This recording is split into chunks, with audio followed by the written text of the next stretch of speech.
Lalu orang-orang Kiryat Yearim datang. Mereka mengangkut tabut Tuhan itu dan membawanya ke dalam rumah Abinadab yang di atas bukit. Dan Eleazar anaknya mereka kuduskan untuk menjaga tabut Tuhan itu. Sejak saat tabut itu tinggal di Kiryat Yearim, berlalulah waktu yang cukup lama, yakni 20 tahun, dan seluruh kaum Israel mengeluh kepada Tuhan. Lalu berkatalah Samuel kepada seluruh kaum Israel demikian. Jika kamu berbalik kepada Tuhan dengan segenap hati, maka jauhkanlah para allah asing dan para Asitoret dari tengah-tengahmu. Dan tunjukkan hatimu kepada Tuhan, dan beribadahlah hanya kepadanya. Maka ia akan melepaskan kamu dari tangan orang Filistin. Kemudian orang-orang Israel menjauhkan para Baal dan para Asitoret dan beribadah hanya kepada Tuhan.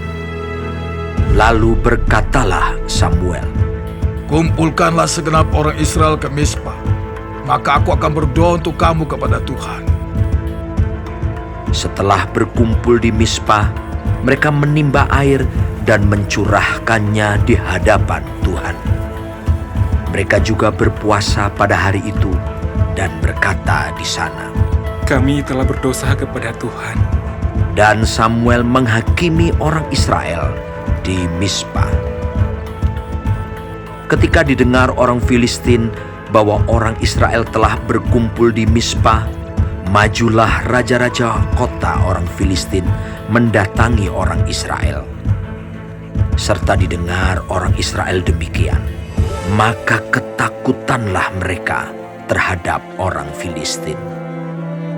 Lalu kata orang Israel kepada Samuel, Janganlah berhenti berseru bagi kami kepada Tuhan Allah kita, supaya ia menyelamatkan kami dari tangan orang Filistin itu.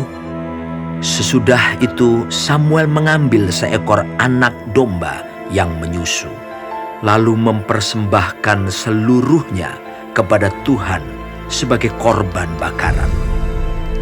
Dan ketika Samuel berseru kepada Tuhan bagi orang Israel, maka Tuhan menjawab dia. Sedang Samuel mempersembahkan korban bakaran itu, majulah orang Filistin berperang melawan orang Israel. Tetapi pada hari itu, Tuhan mengguntur dengan bunyi yang hebat ke atas orang Filistin dan mengacaukan mereka, sehingga mereka terpukul kalah oleh orang Israel. Keluarlah orang-orang Israel dari Mispa, mengejar orang Filistin itu dan memukul mereka kalah sampai hilir Bet-kar.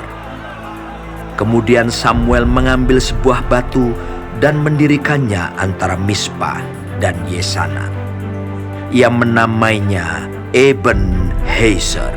Katanya, Sampai di sini Tuhan menolong kita.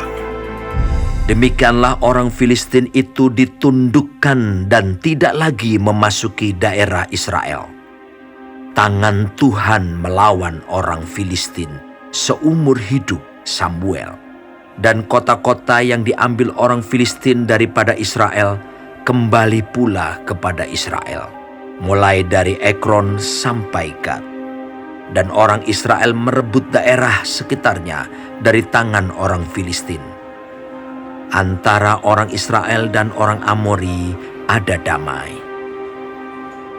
Samuel memerintah sebagai hakim atas orang Israel seumur hidupnya. Dari tahun ke tahun ia berkeliling ke Betel, Gilgal dan Mispa, dan memerintah atas orang Israel di segala tempat itu. Lalu ia kembali ke Rama, sebab di sanalah rumahnya, dan di sanalah ia memerintah atas orang Israel, dan di sana ia mendirikan mezbah bagi Tuhan.